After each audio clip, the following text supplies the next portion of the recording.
Naam, habari za asubuhi, sina shaka hujambo na uko vyema kabisa. Nikualike katika kipindi chetu bora kabisa cha michezo cha Viwanjani hapa Azam TV kuanzia hivi sasa saa 3 mpaka pale saa 6 kamili za mchana. Utapata mengi sana ambayo tumekuandalia kwa siku hii ya leo. Urejeo wa ligi kuu ya NBC, lakini ligi ya Muungano kule visiwani Pemba. Nani ambaye amechukua ubingwa? Bila shaka ni wananchi katika mara yao ya 7 kuchukua kombe la ligi ya Muungano. Kana siwezi kupata mengine mengi ambayo tumekuandalia asubuhi ya leo. Rashid, naam, mambo vipi? Alhamdulillah. Uko vizuri? Uko vizuri kabisa. Ulama Aljuma Rasul kama ilivyokuwa kawaida siku ya Muhayyan. Kuna kitu ukikumbuka na wala amecheka. Unakumbuka mambo yako yale. Ndio kanifurahisha Rashid hapo. Kabisa. Niambie. Mambo yanakwenda vizuri. Bana, namshukuru Mungu. Kama unaamka mzima kama jana. Sio jambo la mchezo. Hiyo ni neema. Na nuru. Ni baraka kutoka kwa Mwenyezi Mungu. Jalla jalal. Wengi walitaka kuiona siku kama leo lakini na sijalipia chochote. Bure kabisa. Namshukuru. Lazima tumshukuru vile vile hata kwa kufanya ibada. Kabisa. Ndio jambo jema. Basi Rashid kwa kufanya ibada.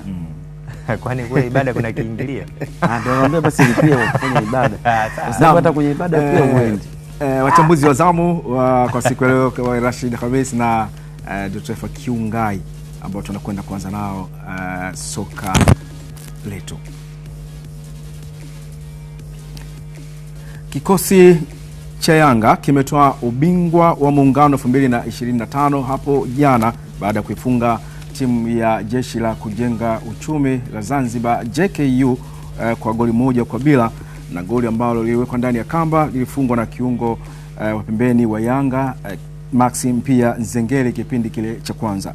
Mchezo huo ambao ulivutia hisia za mashabiki wengi wa soka ulionekana kutoka na upande mmoja, ingawa watu walipa chapuo zaidi Yanga kuibuka na ushindi na hatimaye kutoa kombe la ligi ya Muungano. Twende tukatazame goli la Maxim Nzengeli pia aliloamua mchezo huo na kuwafanya Yanga kuwa bingwa.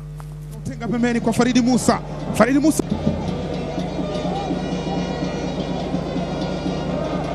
amepitishiwa Mudathir Yahya. Mudathir kautenga pembeni kwa Faridi Musa.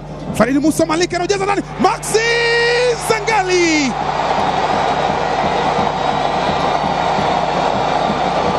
Hii ni siku kuu ya wafanyakazi na wananchi wapo kazi. Anatoa macho, anashangaa. Ilipitishwa mali katika njia. Faridi Musa kautenga. Alichokifanya ni kutap in. Mali kajia moja kwa moja. Maxim pia Nzengeli, pesa tupu, anaweka mpira katika wavu. Huu unakuwa ubingwa wa 7 kwa Yanga kwenye kombe la Muungano na kwa timu iliyoshinda ubingwa huu wa ligi ya Muungano mara nyingi zaidi, hivyo kiweka historia hiyo wananchi Yanga. Lakini timu ambayo inafuatia kwa kutoa kombe hilo mara nyingi ni wekundu wa Msimbazi, Simba Sports Club. Baada ya mchezo huo kukamilika, Yanga kuwa bingwa wa Muungano 2025. Hawa ndio wachezaji waliofanya vizuri kwenye mashindano hayo toka yalivyoanza mpaka yalivyo hitimisha jana pale katika uwanja wa Gombani kisiwani Pemba. Mudathir Yahya Abbas, Maxim Nzengeli, Ahmed Isa, lakini akionekana pia Niza Abubakar. Mudathir ni mchezaji bora, lakini Maxim pia Nzengeli mfungaji bora wa michuano. Goalkeeper bora ni Ahmed Isa na mchezaji bora chipukizi ni Niza Abubakar. Hao ni wachezaji ambao wamekuwa na wakati mzuri katika mashindano hayo ya kombe la Muungano. Baada kuwa washindi wa pili wa kombe la Muungano, hapa wachezaji wa benchi la ufundi na baadhi ya viongozi wa JKU wakipokea medali zao na wao kuweka historia yao ya kuwa washindi wa pili katika michuano hiyo ya kombe la Muungano, michuano ambayo hakika toka 1982 kuanza kwake timu nyingi ambazo zimeshiriki na zingine zimechukua ubingwa, zingine zikiwa washindi wa pili, lakini ni historia ambayo inawekwa katika muungano huu wa ligi hii ya Muungano. Baada ya kuwa mabingwa wa Muungano, hapa kikosi cha Yanga kikipokea kombe lao la Muungano pia hapo jana. Hao ni JKU. lakini wananchi na wao kama ambavyo unatazama wanapita jukwaa kuu na kupata medali zao, zawadi zao, na kuingia katika ile historia ya kile ambacho kimekuwa ni bora zaidi kwa Rashid. Inaleta faraja sana kwanza kuwa ni timu ambayo imechukua mara nyingi sana kombe la ligi ya Muungano. Yeah, of course ndio ambayo inaendelea kufanya ukubwa wenu. Kadi ambapo mnaendelea kukusanya makombe ndio kadi pia na klabu inaendelea kuwa kubwa. Yes, kwa sababu club kubwa ina determine na kile ambacho imekipata. End of the day kwamba unapoongeza idadi ya namba ya makombe na heshima na ukubwa, ndio ambavyo kadi unaongezeka. So ni kitu kizuri na ni kitu kikubwa kwa Young Africans. Ni kuwapongeza wachezaji kwa ujumla wao, kuwapongeza pia wapinzani wao, na kupongeza benchi zima la ufundi pamoja na management kwenye kile ambacho waliona kinafaa na kinastahili. Kusema kweli yamekuwa ni mashindano mazuri, tofauti na mwaka jana, ambayo mwaka jana yalifanyika ni kama hayakuwa na mwemko fulani, lakini at least this time around unaona kuna tension, yani watu wametupia jicho kwa kiwango fulani. Unaelewa? Japo changamoto zimekuwa nyingi, mabadiliko ya uwanja, hali ya hewa pia, ya mvua ya hapa na pale, lakini so far mashindano yamefanyika, yamechezwa kwenye ukubwa wake kwa kadi namna ambavyo waandaaji walitamani yawe, na hatimaye yamekuwa na yamemalizika. Mwisho wa siku aliyetunukiwa tuzo ni alikuwa mshindi. Binafsi nawapongeza sana JKU ndio kwenye kile ambacho wamekifanya katika mashindano haya. Tuwatizame wananchi kwanza jinsi ambavyo wanapewa kombe lao la mara ya 7 ya ligi ya Muungano.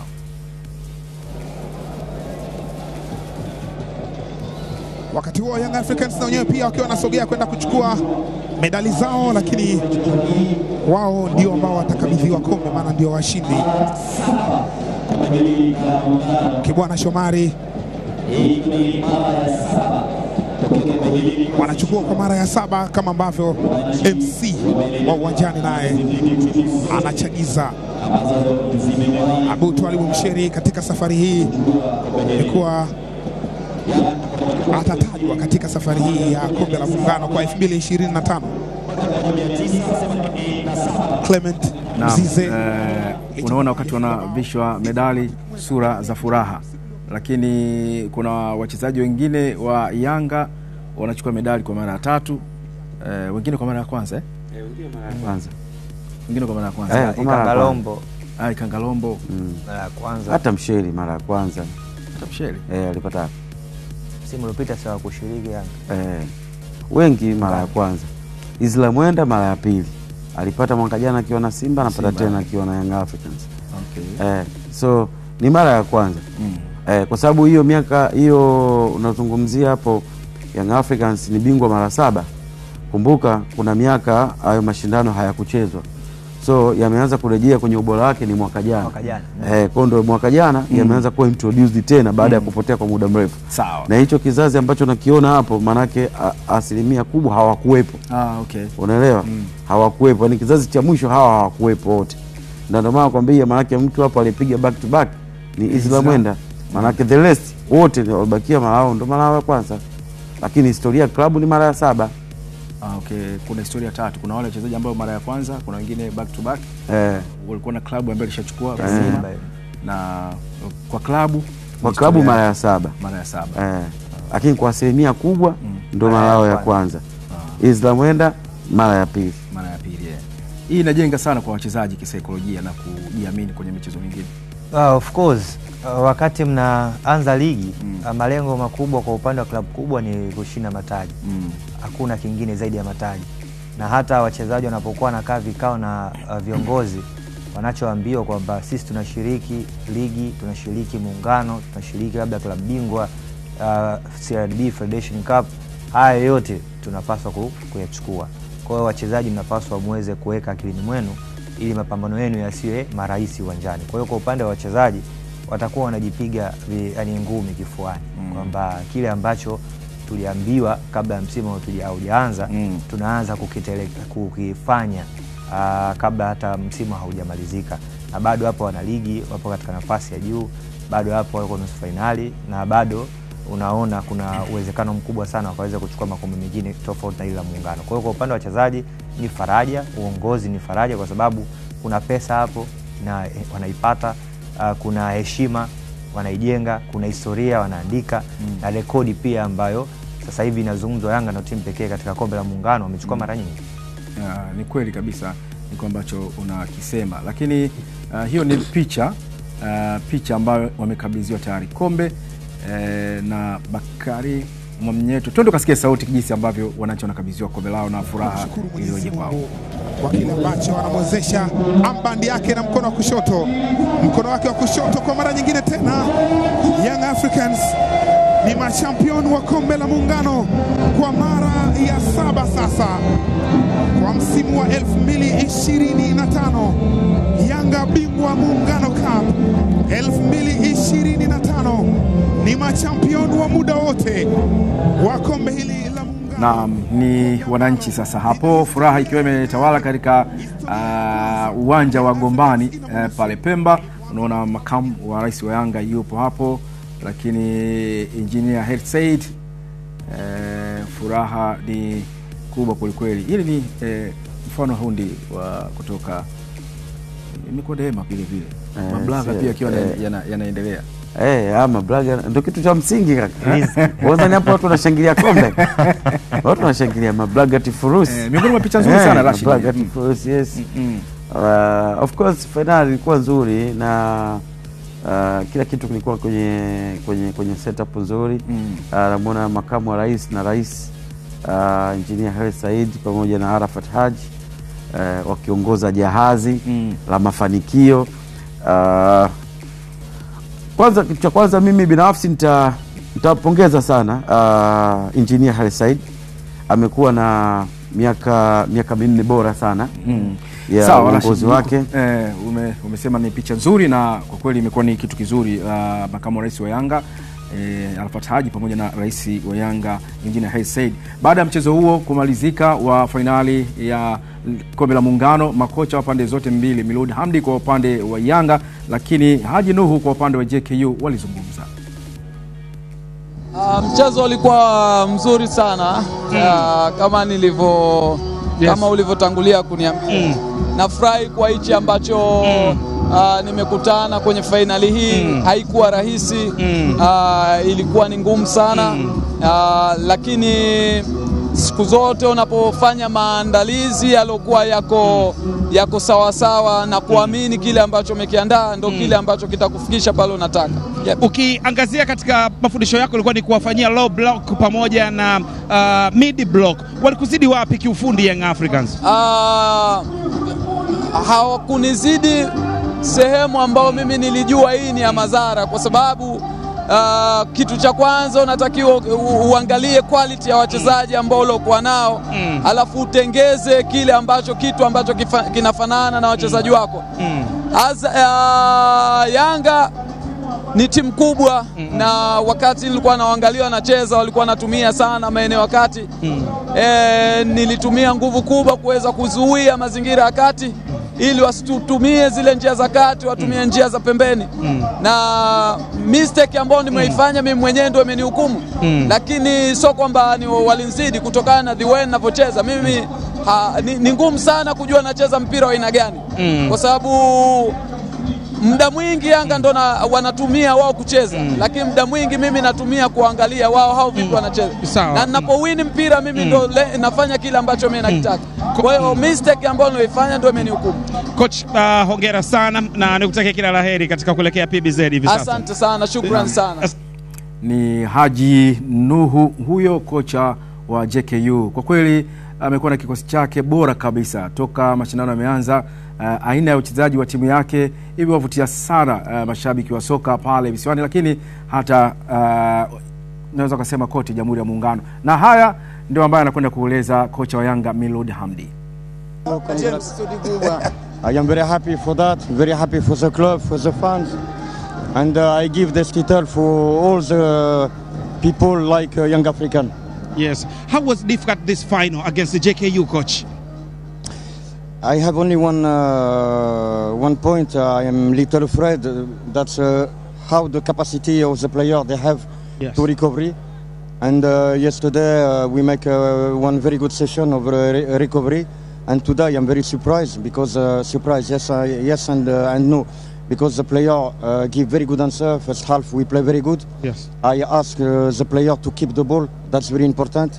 That's one of the key of the game, because if we let the ball to the other team, we are running too much, and we are not ready to running 90 minutes. So one of the key of this game, that's to keep the ball and play max time.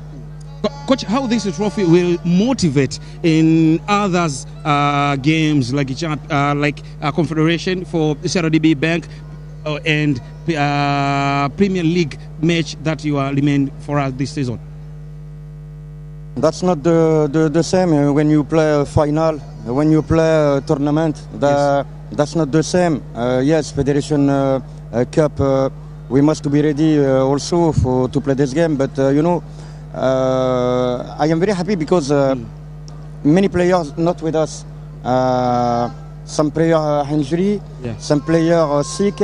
So I give time to play for many players. So I think we can go in the end of May. And I hope we will be very strong to finish this season and to do everything to continue to win title. Coach, thanks. Miloud Hamdi huyo kocha wa Yanga naye akizungumzia mchezo huo wa finali dhidi ya JKU ulivyokuwa, wakati anazungumza na mwenzetu Saidi Msumi kutoka pale Pemba. Na tunakwenda kuangalia sasa safari ya Yanga katika kombe la Muungano katika michezo yake ambayo ameshacheza na kupata matokeo mazuri. Dhidi ya KVZ, Yanga walipata ushindi wa mabao 2-0 mchezo wa robo finali, lakini wakacheza na Zimamoto sare bao 1-1, wakaenda katika mikwaju ya penalty.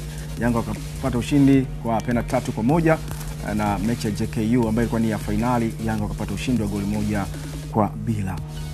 Unaona haikuwa rahisi hivi kwa timu za visiwani kwa wananchi mpaka kuja kupata ubingwa wa Muungano. Kabisa. Ukitazama safari yao na ya kwanza dhidi ya KVZ, ni Yanga ambayo ilikuwa na struggle. Kwanza walikuwa na mabadiliko katika eneo la ushambuliaji, kuanza na typical number 9 kwa maana ya mshambuliaji asilia. Walianza na Stefan Aziziki, nakumbuka. Kwa hiyo wakawa wanatafuta namna ya kuweza kupata ushindi kwa njia nyingine tofauti kuliko kumtegemea Stefan Aziziki ambaye muda mwingi tunafahamu ana operate kama kiungo mshambuliaji. Kuna wakati utapiga cross kwenye box hayupo, atakuwa hivyo mahala pengine. Kuna wakati utamhitaji yeye kama striker aweze kuhold mpira na kulazimisha haweze kufunga goli. Ni kitu ambacho mara nyingi Stefan Aziziki hawezi kufanya zaidi ya kuhold mpira na kugeuka na kutafuta wapi pa kupiga pasi au kushuti. Kwa mazingira ya eneo la ushambuliaji ilikuwa ni changamoto, na tulimsikia afisa habari Alikamwe alizungumza kwamba Prince Dube hawezi kusafiri na hawezi pia kuwepo katika mashindano kutokana pia na masuala mengine ya kiufundi na mwalimu nini ambacho kwa anahitaji. Kwa hiyo ili walazimu kuanza na Stefan Aziziki. Mchezo unaofuata dhidi ya Zimamoto tukamshuhudia Clement Mzizi akikaa katika hilo eneo, lakini bado Zimamoto wakatoa tough game, na tunafahamu timu kutoka visiwani Zanzibar, moja ya kitu pekee ambacho wamekuwa wakijitambulisha nacho ni jihadi uwanjani. Hata kama utawazidi ubora, hata kama utawazidi mbinu, ni timu ambazo zinajitoa kwa 100% uwanjani. Kwanza wanakupa tough game, jambo la kwanza. Wachezaji wao wako tayari kupambana dakika 90, na jambo la tatu, unaona kuna ufundi ndani yake katika miguu yao. Wako comfortable sana wakiwa na mpira. Kwa mazingira kama hayo yaliwafanya hata Yanga ambao wana wachezaji bora uwanjani kujiuliza mara mbili ni sehemu gani ambayo hawa Zimamoto tunaweza kuwabiti. Bahati mbaya wakafanya kosa katika eneo la ulinzi ambalo walifanya mshele, wakaadhibiwa 1-1, mikwaju ya penalty ikawapeleka hatua ya finali. Jana tuliona umiliki mkubwa sana kwa upande wa Yanga kuanzia kipindi cha kwanza na kipindi cha pili. Hata ukiangalia record za kipindi cha kwanza, Yanga walikuwa na possession ya 65% kwa 35. Walipiga kona nyingi, walipiga shoot on target nyingi, walipiga shoot off target nyingi. Hizo ni takwimu tu ambazo zinaweza kukupa picha kwamba Yanga katika mchezo ule wa jana walikuwa na umiliki mkubwa na waliutaka mchezo ili waweze kupata ushindi. Sawa. Rashidi, tumeona dhidi ya KVZ mabao 2-0 na 1-1 Zimamoto na kupata ushindi katika mchezo wa finali. Ni matokeo ambayo kuyapata mfano kwenye ligi kuu ya NBC ilikuwa ni mara chache sana. Wingi wa mabao ambayo umekuwa Yanga ukipatikana. Ni jinsi ambavyo timu za Zanzibar zinavyobadilika katika aina ya mchezo, ama unasema ligi kuu kuna timu zinashindwa kushikilia bomba? Hapana, kama ambavyo amezungumza mwenyewe kocha, marathon, ligi ni marathon. Na hii tournament ni tournament ambayo imetengenezwa kwa mfumo wa knockout stage. So kuna namna nzuri ya kucheza knockout stage na kuna namna ya kucheza ligi. Knockout stage unacheza ukiwa na mahesabu makali sana kuliko marathon. Knockout stage maana yake unatakiwa kupunguza kufanya makosa na unatakiwa kuminimize, unaelewa, zile chances ambazo mtakuwa mnazitumia vibaya. So unaelewa? So na mpinzani naye anakuja na mahesabu hayo kwamba tuna nafasi chache tutakazotengeneza tutazitumia, umeelewa, kwa usahihi kwa kadi namna ambavyo tutabahatika kuzitengeneza. Sasa wapinzani wanakuwa ni tofauti. Kadi unavokutana na mpinzani mgumu na mpango kazi pia unakuwa unabadilika. Toka tournament inaanza, favorite alikuwa ni Young Africans, kwamba huyu ndio alikuwa anaonekana ni mpinzani mgumu kuliko mpinzani yeyote yule. Kwa hiyo timu yoyote ambayo ilikuwa inacheza dhidi ya Young Africans walikuwa lazima wanakuja na mkakati ambao kwao hauwezi kuwapa nafasi kubwa ya kupata nafasi nyingi za kuscore. Na wao wanaamini hii ni moja kati ya timu hatari na ni kubwa, ina wachezaji wenye ubora, ina wachezaji wenye experience, ina mpango wao mkubwa ni kuja kulichukua hili kombe. So mwalimu ambaye anakuja kucheza na Young Africans anahakikisha anatengeneza mpango kazi ambao kwenye mkakati wa kukaba au kuzuia hautaleta makosa kiwango ambacho kitawasababisha wapinzani wao wanufaike na nafasi nyingi ili waweze kupoteza mechi. Lakini kwenye ligi haiwezi kuwa hivyo, kwa sababu kwenye ligi unatafuta alama 3, lakini pia mwalimu anatafuta namna gani nzuri ya kuweza kucheza dhidi ya mpinzani. Hauwezi ukawa kwenye ligi ukakaa nyuma ya mpira kwa dakika 60.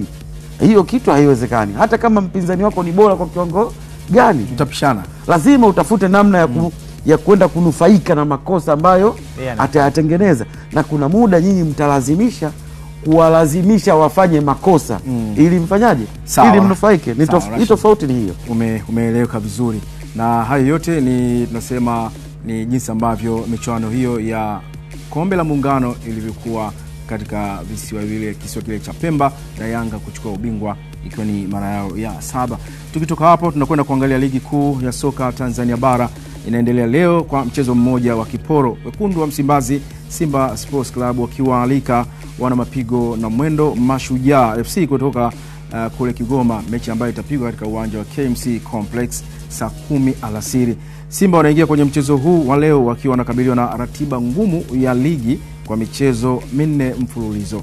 Akizungumza na waandishi wa habari hapo jana, kocha msaidizi wa kikosi hiko cha Simba Suleiman Abdalla Matola amesema wamefanya maandalizi ya kutosha ya mchezo huu na akikiri kuwa mchezo utakuwa mgumu kutokana na ubora wa Mashujaa.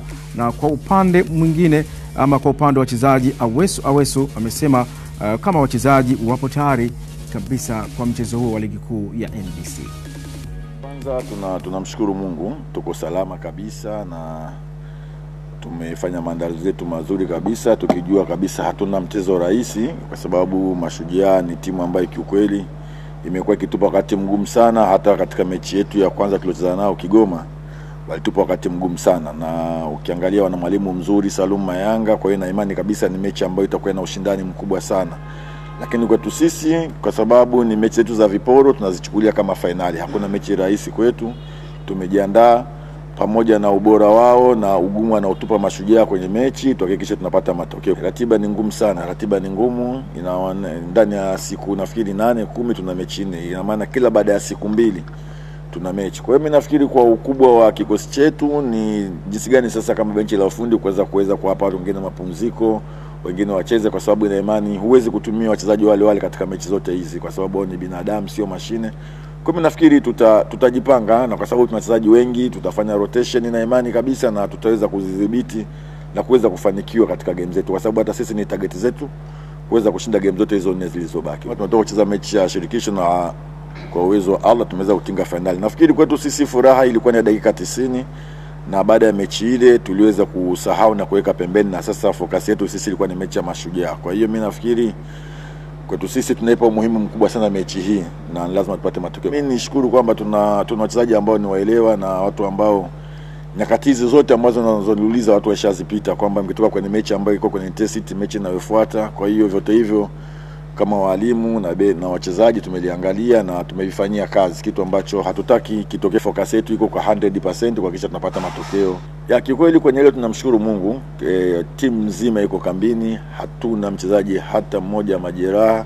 Wachezaji wote wako vizuri isipokuwa ni Mzamiru Yasini na yeye kishaanza mazoezi taratibu. Kwa hiyo tuna imani kabisa naye baada ya wiki 1 wiki 2 ataungana na timu. Wachezaji kama wachezaji tunaendelea vizuri kama alivyotoka kusema mwalimu. Hakuna mchezaji ambaye ana injury zaidi ya Mzamiru, na wachezaji wote wana morali ya mchezo wetu wa kesho. Simba haimwangalii mtu. Simba haimwangalii mtu, inaangalia mechi zake.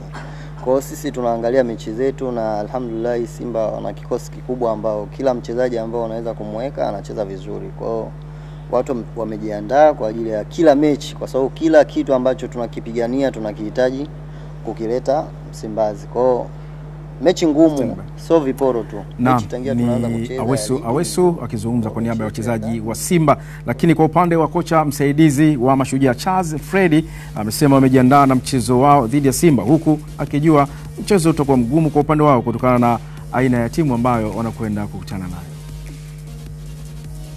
Kuhusu mchezo na Simba tumejiandaa vizuri. Mpaka sasa wachezaji wa understand, na pia swala mbinu na ufundi timu imeandaliwa vizuri kwa ajili ya kuweza kupata pointi 3 muhimu. Mpaka sasa hivi timu tumeweka sawa kila sehemu. Idara ya ulinzi timu iko sawa, idara ya ushambuliaji timu iko sawa. Ndio maana kuna baadhi ya michezo nyuma tumeweza kufanya vizuri, na ukiangalia pia muendelezo wa timu sio mbaya, ni mzuri. Lakini tukisema mchezo uliopita ambao tumeweza kupata ushindi mwishoni, na kitu pekee ambacho tunasema huu mchezo tumejiandaa vile kufanya muendelezo mzuri kwenye mchezo wa kesho. Na kiujumla niseme kwamba changamoto itakuwa kubwa sana. Najua kwa sababu ni timu nzuri ambayo nakutana nayo, ina wachezaji wazuri ambao wanaweza kufanya pressure yote, kuweza kufanya makosa na kuruhusu magoli, lakini sisi tumeandaa timu vizuri, defense iko vizuri, na tumeandaa timu kuwa imara kuweza kukutana na hali yote ambayo Simba watakuja nayo. Tumepata muda mwingi kuiangalia Simba, mechi nyingi zimecheza, lakini hatuwezi kusema kwamba alivyocheza kwenye mashindano ya CAF basi ndipo atakuja kucheza kama mashindano ya NBC Premier League. Kwa hiyo tunajua atakuja tofauti, lakini sisi pia tumejiandaa kwa hali yoyote ile ambayo anakuja nayo Simba kuweza kumkabili na kummanage. Kwanza kabisa tunaamini pia hata safu ambayo iko nayo ya washambuliaji ni nzuri, wana quality players ambao wana uwezo kukuadhibu muda wote.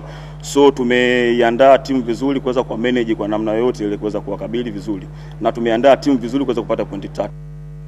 Na ni kocha msaidizi wa Mashujaa naye akizungumza kuelekea kwenye mchezo dhidi ya wekundu wa Msimbazi Simba Sports Club. Kumbuka katika mchezo wa mkondo katika mchezo mwingine ambao walicheza kule Kigoma, jinsi ambavyo Simba walipata pia matokeo dhidi ya Wazee wa Mapigo na Mwendo. Tutakwenda kuangalia takwimu za Simba ligi kuu msimu huu. Ligi kuu Simba wamekuwa na takwimu za namna gani? Nikwambie tu michezo ambayo kushacheza hiyo hapo tumekuwekea hapo 22, nafasi ya pili alama 57, magoli ya kufungwa magoli 8, magoli ya kufunga 52, ushindi mara 18, sare 3 na kupoteza mechi 1. Hizo ndio takwimu za mnyama Simba. Lakini kwa upande wa wapinzani wao ambao wanakwenda kucheza leo, pale KMC Complex, michezo 26, nafasi ya 10, alama 30, magoli ya kufungwa 30 pia, magoli ya kufunga 26, ushindi 7, sare mara 9 na kupoteza mechi 10. Ni aina ya timu mbili ambazo ukiangalia katika mechi za kupoteza, huyu kapoteza moja, huyu kapoteza michezo 10. Bimaana alama 30 ameziacha katika michezo ya kufungwa kabisa, achilia mbali ile ya sare ambayo wametoka. Rashidi, hapa unaona kabisa kwa kile ambacho kinaakisi katika mchezo huu baina ya Simba na Mashujaa. Mmoja amepoteza mara 10, mmoja amepoteza mara 1. Takwimu zinaakisi daraja la timu. Yes, kwa sababu ni takwimu ambazo sio bora sana na sio mbaya sana. Kikubwa ni inategemeana, hizi timu za madaraja ya kati inategemeana na kile ambacho kimefanywa mwanzo wa msimu ndio kinachoenda kuakisi mwishoni mwa msimu. Tofauti sana na mpinzani wake ambaye anaenda kucheza naye Simba Sports Club, ambayo wao dhamira ya kwanza ni kuchukua makombe, haijalishi wana ubora au hawana ubora. Ndio. As long as demand kutoka kwa mashabiki inakuwa ni kubwa, kwa hiyo hata mahitaji pia yanawalazimisha wachezaji kuweza kufikia target ya clubs, hata kama wachezaji hao ubora wao unakuwa sio mkubwa sana kwa msimu. Tofauti na Mashujaa. Mashujaa wao wakimaliza nafasi ya 4, maana yake hiyo ni achievement kubwa mno. Unaelewa? Wakifika finali au nusu finali ya kombe la CRDB, hayo ni mafanikio makubwa. Kwa sababu ni klabu ambayo haina muda mrefu, ni klabu ambayo management ya Mashujaa wanaonyesha wanania ya kuifanya Mashujaa kuwa miongoni mwa timu ambazo zitaendelea kubaki kwenye ligi kuu. Na kadi kidogo kidogo watakuwa wanaingia matamanio ya kupiga hatua moja kwenda hatua nyingine. So ukiangalia magoli ambayo wamefungwa, magoli 30, wamefunga magoli 30, manake wana 0. Wamefungwa magoli 30, wamefunga magoli 26. Wanadaiwa manne. Mechi 10 kupoteza mechi 10. Ndio namna ambavyo unaweza kurate team za mid term. Kwa sababu justify kwamba wao hawapaswi kufanya vizuri. Sio, unanielewa? Ila kuna muda wanakutana na changamoto ambazo ziko nje ya uwezo wa club. Kwa hiyo wanalazimika kuishi na mazingira ambayo wanayo. Umemsikia Mwalimu Fred hapa kwenye place. Muda mwingi amejaribu kuwa analyze Simba. Muda mwingi amejaribu kuelezea namna ambavyo mpinzani anayecheza naye. Sio, unanielewa? Mwalimu wa Simba anaelezea timu yake. Sio, unanielewa? Kwa hiyo unaweza ukaona ni vitu viwili ambavyo tofauti. Lakini what if kama Mashujaa angekuwa anacheza na timu ya daraja lake, manake hapo angekuwa anajinasibu namna ambavyo wanaenda kuchukua alama 3, namna ambavyo walicheza mchezo uliopita. Sio, unaelewa? Kwa hiyo ameona daraja la mpinzani wake ni kubwa kuliko lao. Kwa hiyo anatumia muda mwingi kuelezea kilicho bora kwa mpinzani kuliko walichokuwa nacho. Lakini huwezi kumlaumu kwa sababu ndio nature ya mchezo wenyewe na ndio nature ya uhalisia wa madaraja mawili tofauti kati ya wao na mpinzani wao. Au unaona kile cha kuelezea kwako nyumbani kama hakuna hivi, kwa hiyo unaelezea opponent ni malengo, yani dhamira, yani malengo ni kwamba kuna wasiwasi ambao anao. Ni bora uendelee kuwazungumza Simba kwa kuwaheshimu kuliko jihype wewe kwamba ni club bora alafu ukutane na mzigo mkubwa uwanjani. Zahma mkabisi. Tumeshuhudia wachezaji, maafisa habari pamoja na makocha ambao wanajinadi kabla ya mchezo dhidi ya hizi klabu mbili, Simba na Yanga, alafu baada ya mchezo kumalizika 5-0, 4-0. Kwa hiyo mdomo unaenda kukuponza. Kwa hiyo wanakuwa makini sana. Wanakuwa makini sana. Hawataki kwenda kuwaingiza wachezaji kwenye pressure kubwa ya kuamini kwamba wao ni bora kuliko klabu ya Simba. Rashidi, tukija hapo kidogo, Simba katika michezo yao ambayo imesalia lazima washinde michezo yao yote ili waweze kukaribia ubingwa, kwa sababu anaongoza pale juu tofauti ni alama moja na Simba, kama Simba atashinda michezo yake yote. Kwa hiyo inatakiwa ashinde yote viporo hivi na mingine ambayo imesalia kuhakikisha kwamba anajiweka vizuri katika ile race ya ubingwa. Unaiona hiyo hali kwa Simba? Hizo ni perspective tu kwamba anapaswa kushinda michezo yote. Lakini kwenye uhalisia hakuna uhalisia wa moja kwa moja kwamba ni lazima ashinde michezo yote au ana uhakika wa 100% lazima ashinde michezo yote. Ila kutokana na ukubwa wa club, kutokana na malengo ya club na mpinzani wake halisi ni nani kwenye ligi, unaelewa? Ndio ambayo inatengeneza hiyo perception kwamba atalazimika Simba Sports kushinda michezo yote 4 ili kuendelea kutengeneza ufinyu wa utofauti baina yeye na mpinzani wake anaongoza ligi. Sio? Lakini uhalisia ni kwamba, umeelewa, kwenye huo utofauti wa ufinyu wa alama tunaozungumza ni mechi ambazo bado hazijachezwa. Kwa hiyo chochote kinaweza kutokea. Kitu ambacho mara nyingi tunazungumza kwenye numbers, unaelewa, kwenye numbers tunajaribu kuzitafsiri, unaelewa, kutoka kwenye uhalisia wa namba. Kwa maana tunamlazimisha Simba acheze michezo 4, manake tayari ni kama tunampa uhalali wa kushinda michezo 4 ili amkaribie mpinzani wake. Lakini sivyo hivyo kwenye uhalisia, chochote kinaweza kutokea. Na umeeleweka vizuri sana. Na tukitoka hapo tutakwenda kuangalia kikosi cha Mbeya City kimerejea katika ligi kuu ya NBC hapo jana baada ya kushinda mchezo wao dhidi ya Cosmopolitan kwa magoli 5-0. Mbeya City hao. Mchezo huo uliochezwa kwenye uwanja wa Sokoine ulihudhuriwa na mashabiki wengi wa timu hiyo ya kizazi kipya ambao walijitokeza kuisupport timu yao kwenye mchezo wao huo muhimu. Mbeya City wamerejea ligi kuu wakiwa na mchezo mmoja mkononi dhidi ya Green Warriors utakaochezwa Mei 10 mwaka huu, ukiwa ndio mchezo wa mwisho wa ligi ya Championship. Kikosi cha Mbeya City kilishuka daraja msimu wa mwaka 2022-23 baada ya kufungwa kwenye michezo miwili ya playoff dhidi ya Mashujaa. Vita iliyobaki kwenye Championship ni michezo miwili ya playoff kati ya Geita Gold dhidi ya Stand United, wakiwa kwenye nafasi ya 3 na ya 4. Geita Gold kuna kipindi kama ilidhaniwa anachukua nafasi ya kwanza kuja moja kwa moja, ya pili ya Mtibwa alikuwa ameshastiki pale muda mrefu, nafasi ya pili yeye na Mtibwa, lakini kuna michezo alipoteza na hatimaye kutoa nafasi. Mabadiliko ambayo aliyafanya kwenye benchi la ufundi, kuondoka kwa Amani Josia na kuja kwa Mohamed Muya, hiyo gap ambayo alifanya mabadiliko. Sawa Rashid, wakati tunatoa anaenda kutengeneza utofauti wa unachokiona ambayo tumekokea hapo ni msimamo wa Championship. Mtibwa na Mbeya City washaondoka tayari, unaelewa. Kwa hapo bado kuna ubingwa wa Championship, lakini ukiangalia katika stand wao mechi ibaki moja. Mechi iliyobakia moja ndiyo ambayo kama Mtibwa atapoteza alafu Mbeya City atashinda, utaenda kuangalia utofauti wa magoli ya kufunga na kufungwa, unaelewa.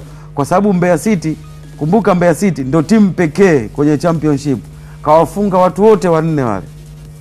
Mbeya City kamfunga Mtibwa, Mbeya City kaifunga Stand, Mbeya City kaifunga Geita, unaelewa, kwenye raundi ya kwanza. So manake itapokuja swala head to head, manake Mtibwa atapata Mbeya City atapata hiyo advantage. So wataangalia kwanza alama, utofauti wa alama. Manake Mtibwa akipata alama hata moja, Mtibwa anatangazwa kuwa bingwa. Kwa sababu mechi inayofuata Mbeya City akishinda atakuwa na alama 60 na 68, alama ambazo anazo Mtibwa Sugar. Kwa Mtibwa anahitaji alama moja tu kutangazwa kuwa bingwa, na mechi inayofuata ni Manungu Kiungai. Walichofanikiwa Mtibwa baada ya kushuka daraja, na hatimaye unakwambia unapojua kushuka ujue na kurejea. Kipi ambacho kimewafanya imekuwa kama rahisi, lakini kuna kazi wameifanya Mtibwa Sugar? Kwanza ni eneo la utulivu. Walikubali kwamba wapo Championship, na kama umeshakubali tukio ambalo limekutokea, utapanga mipango yako vizuri namna gani ya kuikabili hiyo championship. Mimi nimekuwa shuhuda wa kuifuatilia Mtibwa ya championship katika zile raundi za kwanza, katika raundi kama 6 mpaka 7 chini ya Mersmedo. Okay. Na wakati unaendelea hapo, tunakwenda kuwapa watazamaji wetu matokeo ya jana ya michezo ya championship. Hiyo hapo, Biashara United ya Musoma Mara sare ya bao 1-1 na Geita Gold vijana Mohamed Muya. Police Tanzania nao kaenda sare bao 1-1 na Stand United. Wote wanacheza playoff wamekaziwa ugenini. African Sports wakapata ushindi wa mabao 2-0 dhidi ya Kiluvya, lakini 2-2 Transit Camp dhidi ya Mtibwa Sugar. Mbeya City mabao 5 dhidi ya Cosmopolitan. Songea United 2, TMA ya Arusha 1, Mboni FC 1 na Bigman 1.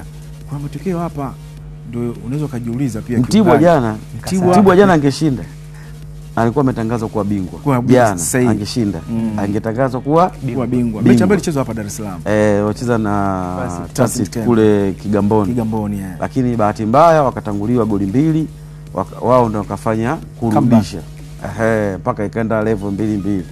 Lakini na jana matokeo bora ya Mbeya City ndio yaloifanya Mbeya City kupanda ligi kuu rasmi.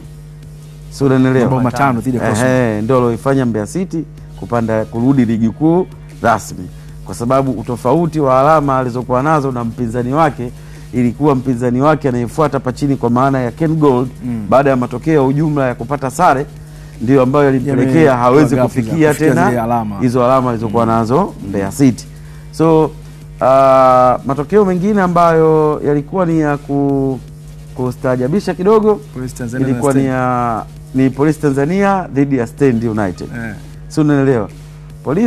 Police Tanzania amekuwa zofu hali toka ameanza msimu huu, lakini kwa bahati mbaya sana Stand United alikuwa anazihitaji hizo alama 3 kuliko hiyo alama 1 ambayo ameipata. Kwa hiyo unaona jana wale top 4 wote jana walikuwa katika nyakati ngumu, isipokuwa Mbeya City. Hapo kwenye top 4 Rashid na Kiungai. Tumeangalia pale juu katika msimamo wa championship timu zilivyo Mtibwa Sugar, Mbeya City na zingine ambazo zinafuata. Lakini kule chini ambako kwenye danger zone ile alama nyekundu na kuna ile alama ya njano. Kule chini alikuwa Biashara shughuli yake ishakwisha. Biashara United. Kwa mwakana tuwezi kuona championship. Wataenda alama 14. Na wataenda zao First League. Yes. Yeye na Swaiba yake pale. Yeye na Swaiba yake. Wale wanaenda First League. Hawana tabu.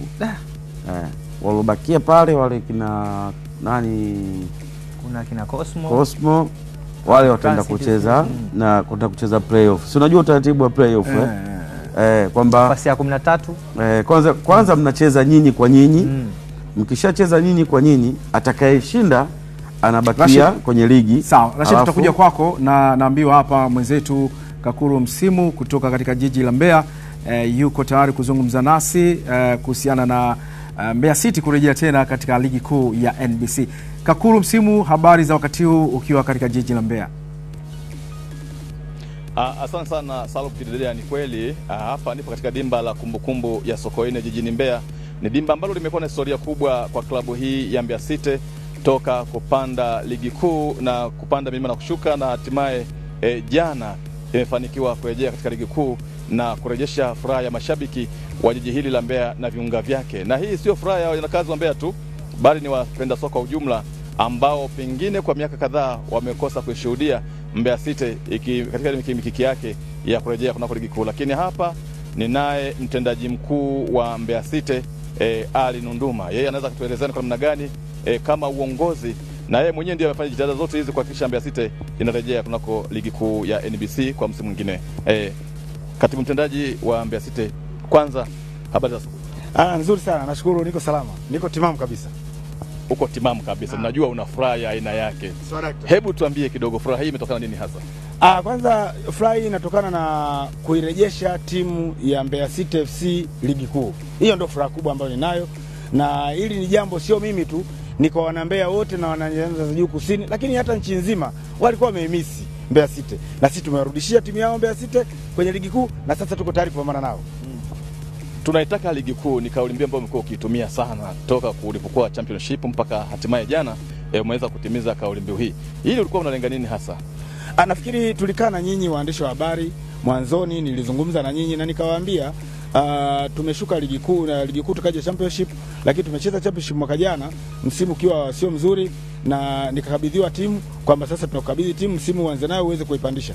Nilipokaa na nyinyi nikawaambia nina vitu vitatu tu vya kuwaambia. Kwanza, tunaitaka ligi kuu, huko sio kwetu. Niliwaambia hiyo. Sasa katika kuitaka ligi kuu yako mambo mengi ndani yake. Lakini jambo la pili nikawaambia sisi tunaimarisha umoja na mshikamano kwetu wote, kwa maana ya kwa wachezaji, benchi la ufundi, lakini pia kwa wanashabiki wote. Na kitu mmekiona, uwanja unakuwa ukijaa wakati wote. Hii ni jambo kubwa ambalo tumelifanya. Jambo la tatu nikawaambia sisi katika mambo yote tunayofanya, malengo yetu ni kushinda kila mechi. Na jambo hili naweza kusema leo championship ndio timu pekee iliyopoteza mechi 2 tu. Sisi tumepoteza mechi 2 tu katika mechi zote ambazo tumecheza mpaka sasa hivi, na bado tuna mechi moja kononi. Lakini vile vile ndio timu pekee imefunga magoli mengi. Sisi tuna magoli 65. Hakuna anayefikia magoli mpaka sasa hivi, na bado tuna mechi moja mkononi. Kwa hiyo unaweza kuona namna gani ambapo tulijipanga na tumetenda hayo. Lakini sisi kwenye ushangiliaji nafikiri inafahamika kwamba niliwaambia tutarudisha mashabiki wa Mbeya City kwenye uhalisia wake na kurudi kwenye ile ambayo afisa wangu huwa anasema hivi, kwenye kila mji wao kuna kijiji chetu. Pale kwa tafsiri kitu kidogo sana kwamba ukiangalia tumeenda ya Mkumbo kule Geita tumeteka, tumeenda Shinyanga tumeteka, tumeenda Mara kwa kila tunapoenda, tumeenda Manyara, kwa kila tunapoenda mashabiki wa Mbeya City ndio wanaoenikiza majukwaa yote, wanajaa mashabiki wa Mbeya City. Kwa hili tumelitekeleza kwa vitendo, na mashabiki hawa wako ambao wanatoka Mbeya kufuata timu, lakini wako ambao wako kule kule. Hii ndio tafsiri sahihi kwamba kila tunapoenda kuna watu wetu eneo lile. Kwa hiyo haya tulikuwa tunasema sio kwa kuigiza. Tulidhamiria na tuliweka malengo kwamba msimu huu wa 24-25 ndio msimu wa kupandisha timu ya Mbeya City ligi kuu. Tunajua sasa mmerejea ligi kuu, mnayo mikakati ya kuhakikisha kwamba sasa haya yaliyotokea kwa msimu uliopita hayajirudi tena. Pengine unaweza kaweka kidogo wa Tanzania kuhusu mikakati mlionayo kuhakikisha sasa Mbeya City inaendelea kufanya vizuri zaidi. Mikakati ipo, mikakati tulionayo ni kuhakikisha kwamba tunaimarisha timu, kuhakikisha kwamba timu hii hairudi tena championship. Hiyo ndio mikakati ambayo tunayo. Na imeshaanza. Yaani sio kwamba itaanza, imeshaanza. Sasa tulikuwa tunawakia unapanda. Yaani tunajua kwamba tutashinda mechi zetu. Sisi angalia tunashinda mechi zetu. Unaposhinda mechi zako na unajua kwenye position ya kupanda, automatically unajua unapanda. Kwa hiyo tulishaanza na taratibu zinaenda vizuri. Tutahitimisha vizuri na mambo yataenda vizuri. Kwa kifupi, kwa kumaliza sasa, pengine nini kauli mbiu yako kwa mashabiki wa Mbeya City kwa kifupi sana? Mashabiki wa Mbeya City, kikubwa ambacho mimi naweza kusema na washukuru sana na nawaomba sana. Tuna mechi tarehe 10 ya ligi hapa Sokoine, wajae kama ambavyo wanajaa kuishangilia timu yao, kuhakikisha kwamba kwa kuwa tumesharudi sasa, hiyo ni siku ya sherehe. Tunatakiwa tupate ushindi mnono tena siku hiyo, kuwapa zawadi mashabiki wetu. Hicho tunaweza kuambia kwamba siku ya tarehe 10 atakayekuja ajue kwamba anakuja kupigwa, inakuwa zawadi kwa mashabiki wangu. Hicho tunaweza kuambia. Bila shaka umemsikiliza vilivyo mtendaji mkuu wa Mbeya City akieleza ni kwa namna gani kwanza wanayo furaha ya kuhakikisha kwamba wamerejea ligi kuu ya NBC. Na ikumbuke kwamba hapa Mbeya kumekuwa na dabi ya aina yake kati ya wenyeji Mbeya City halikadhalika Tanzania Prisons ambao pengine wamekuwa kicheza kwa misimu kadhaa, lakini sasa tunaenda kuishuhudia. Japokuwa kumekuwa na changamoto za timu nyingine kama Ken Gold ambayo inaonekana kutofanya vizuri kwenye msimu huu, lakini Mbeya City sasa inarejesha na tunaendelea kushuhudia timu kubwa zikijiri hapa jijini ili kupambana na timu hizi ambazo zitaendelea kuwepo kwenye ligi kuu ya NBC. Kwako Sam Kidelea hapo studio. Asante sana Kakuru Msimu, tumekupata vizuri kutoka katika jiji la Mbeya, na hakika tumewasikia mikakati yao kuhakikisha kwamba hawarudi tena championship. Kwa hakika unaweza kusema miongoni mwa timu ambazo zikicheza katika uwanja wake wa nyumbani mashabiki wanafurika sana ni Mbeya City. Kiungaji kabisa. Nimekuwa shuhuda wa kuitazama Mbeya City toka msimu uliopita chini ya Salum Mayanga. Mbeya City ambayo ilimaliza msimu wakishika nafasi ya 6 wakiwa wamefunga mabao 36 na kufunga mabao 36, kwa maana walikuwa hawana goli lolote la faida. Na kitu pekee ambacho mwalimu Salum Mayanga msimu uliopita walikiomba kuelekea msimu huu ni kuongezewa nguvu katika eneo la ushambuliaji, na takriban wachezaji 6 waliongezeka katika eneo la ushambuliaji. Imeenda kulipa msimu huu. Sasa hivi tunamsikia mtendaji mkuu akijitabanisha kwamba msimu huu Mbeya City wamefunga magoli mengi. Hiyo ni impact ya kukubali kutafuta wachezaji ambao wana uwezo mkubwa wa kufunga katika eneo la ushambuliaji. Moja kwa moja mabadiliko yale yalienda kuleta faida na kuiona Mbeya City ikicheza vizuri katika uwanja wa nyumbani na kucheza vizuri katika uwanja wa ugenini na ikikusanya alama nyingi ikipambana na timu ambazo msimu uliopita walishindwa hasa wanapokuwa wanacheza katika viwanja vya ugenini. Okay. Na tukitoka hapo sasa tunahamia katika taarifa nyingine kwa siku ya leo ambayo tunayo hapa katika kipindi chetu cha Viwanjani. Ni mahakama ya kimataifa ya usuluhishi wa michezo CAS imetupa rufaa ya klabu ya Yanga yenye kumbukumbu namba 2025/A/11298 ambayo klabu hiyo ilifungwa dhidi ya shirikisho la mpira wa miguu Tanzania TFF kuhusiana na mchezo nambari 184 wa ligi kuu ya NBC kati ya Yanga na Simba. Walalamikiwa wengine katika shauri hilo ambao pamoja na mengine klabu ya Yanga iliomba mechi hiyo isipangiwe tarehe mpaka hapo itakapotolewa uamuzi na bodi ya ligi kuu Tanzania bara TPLB na klabu ya Simba. Kutokana na uamuzi wa CAS, bodi ya ligi ya Tanzania inaendelea na maandalizi yake ya kuhitimisha msimu wa ligi kuu ya NBC 2024-2025 na kufanya maboresho ya ratiba ya ligi ukiwemo mchezo nambari 184 kati ya Yanga na Simba, na kisha ratiba itatangazwa mapema iwezekanavyo. Ni majibu hayo kutoka kule mahakama ya kimataifa ya usuluhishi wa michezo CAS. Rashidi, kwa kifupi mwangaza sasa wamepata bodi ya ligi kuhusiana na mchezo nambari 184. Yeah, of course, kwa sababu yani sentensi ambayo unaweza kuielewa kwenye taarifa ambayo imetolewa na bodi ya ligi ni ile paragraph ya mwisho ambayo ndo yani itafanya marekebisho, itafanya maboresho ya ratiba ukiwemo mchezo namba 184 kati ya mapema iwezekanavyo Africans na Simba. Kwa hiyo dabi ipo. Dabi kwa mujibu wa para ya mwisho. Dabi ipo. Umeelewa? Kwa mujibu wa para ya mwisho ya taarifa ya bodi ya ligi. Unaona? Maana yake umesisitiza sana Rashid kwamba dabi ipo, haina kipengele. Ipo. Si ndio para ya mwisho wameandika wao? Yaani kutafanywa maboresho ya ratiba ukiwemo mchezo namba 184. Maana hiyo sentence inamaanisha kwamba mchezo upo kwenye ratiba sasa. Bado tarehe tu ya kutangaza. Yaani hiyo ratiba itakofanywa marekebisho ukiwemo na mchezo huu. Maana dabi ipo na dabi itachezwa tena mapema iwezekanavyo. Kwa hiyo kutokana na hapo lazima wacheze wote wawili. Lazima wacheze. Sasa venue ndio itategemeana kwa sababu kumekuwa kuna marekebisho makubwa kwenye uwanja wa Benjamin Mkapa. Venue itatafutwa. Kama ni moja kwa moja usipotia timu uwanjani, alama 3 umeziacha. Tena sio alama 3 tu kaka. Na adhabu juu. Unasema alama 15 au alama 3 kugomea mchezo. Alama 15. Kugomea mchezo. Maana jambo hapa silishaisha kaka. Kwa sababu wale mabwana wakubwa wamerudisha mpira kwa kipa. Umeona bana? Goalkeeper kachukua mali kaanza kwa fullback. Maana kilichotokea hapo sasa ni kupanga mashambulizi. Tunaendaje kushambulia tumalize kutekeleza. Kwa hiyo maana yake mambo yashakuwa rahisi kaka. Kwa hiyo kama kuna ukakasi mahala, nafikiri ukakasi utakuwa umemalizika kwa mujibu wa taarifa aliyotoa bodi ya ligi.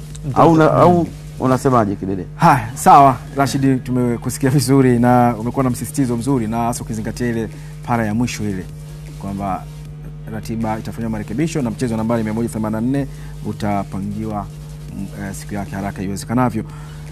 Yanga Veterans yaichapa Baruti Veterans mabao 4-1. Michezo ambayo inaendelea kuchezwa katika ule uwanja wa Azam Complex pale Chamazi. Kiungai ni michezo ambayo inakumbusha watu kwanza kipindi cha nyuma kutokana na aina ya wachezaji ambao wanacheza haya mashindano. Kwa sababu ukitazama asilimia kubwa wachezaji walichezaga zamani sana ambao walishawahi kufanya vizuri katika hizo klabu ambazo wameshawahi tunaziona kwa sasa hivi. Au ni Baruti ambao walipata bao moja pekee katika mchezo ambao Yanga veteran walishinda mabao 4 na mpira mwingi sana. Walitawala kweli kwa asilimia kubwa. Ni kama sio wazee, yani nilivyokuwa nawatazama sio kama veteran. Wanacheza kama hii Yanga ambayo sasa hivi tunaitazama. Pasi nyingi, wapo comfortable wakiwa na mpira, wanatengeneza mashambulizi. Mimi nilichovutiwa zaidi ni benchi la ufundi ambalo linaongozwa na kocha wa upande wa Baruti. Alikuwa na unasema ile pressure mchezo, ni mpaka kuna muda mwamuzi akampa kadi ya njano kwamba hebu tulia kwanza, mnaongozwa, tulia, usio niamrisha au kunipangia maamuzi ambayo natakiwa kuyafanya uwanjani. Kwa hiyo Yanga bado wanaendelea kufanya vizuri katika upande wa veteran. Sawa, ni ligi ya veterans na mashabiki wanajitokeza bwana pale Chamazi. Kina dada wapo wakiwa wanafuatilia wachezaji hao ambao walicheza soka miaka ya nyuma. Ukiwa bado uko nasi viwanjani, tuko pale saa 3, tuko na wewe mpaka saa 6 kamili za mchana. Ulama Idsalu niko hapa, Rashid Hamisi, lakini pia Diotref Kiungai naye tuko naye hapa. Tunakwenda katika mapumziko mafupi, tukirudi tutaendelea na taarifa zingine.